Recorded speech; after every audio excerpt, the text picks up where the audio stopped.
అలసిన వానికి ఊరడించు మాటలు. సహోదరుడు భక్తి సింగ్ గారి పరిచర్య నుండి సేకరించిన అనుదిన ధ్యానములు. మార్చ్ 22.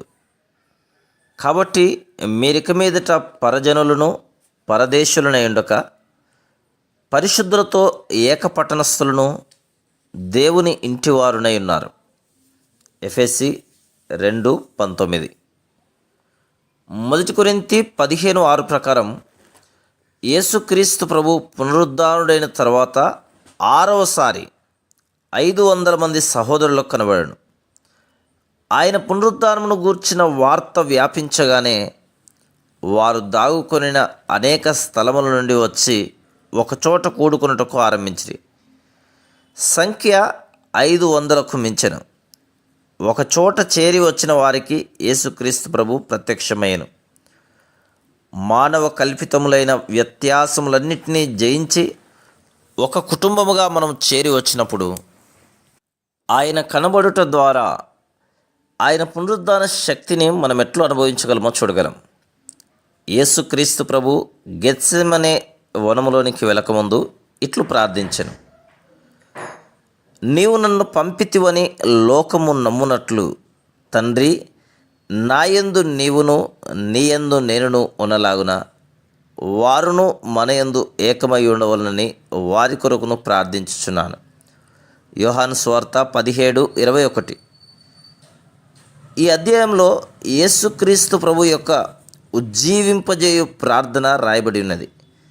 విశ్వాసులముగా మనం 4 గంటల ఏకత్వం కలిగి ఉండవలనని ఆయన ప్రార్థించెను.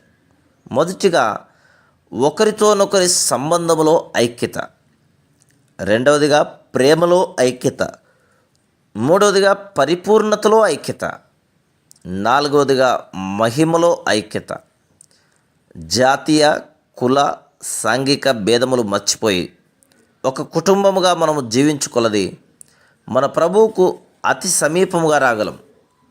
అదే సమయంలో ప్రభువుతో ఒకరితోనొకరము సమీపముగా వచ్చటం ద్వారా బలమైన విశ్వాసముతో ఆయన శక్తిని అనుభవించుకున్నటకు సహాయపడును. ఈ దినములలో చిన్న విషయములకే విశ్వాసులు వేరొకటను మనం చూస్తున్నాం.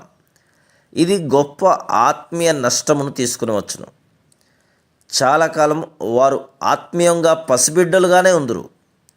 ఎక్కడైతే విశ్వాసులు యేసు ప్రభు యొక్క ప్రభుత్వము క్రింద, శిరసత్వము క్రింద ఉండి నిజమైన ప్రేమతో ఒకరి ఎడల ఒకరు సహనముతో సేవాభావంతో కూడుకొందురో అచట మనం అధికమైన ఆత్మీయ ఎదుగుదలను, దేవుని వాక్యమును గురించిన లోతైన గ్రహింపును, ఆయన ఎడతెగని సన్నిధిని అనుభవించుటను కనుగొనగలం.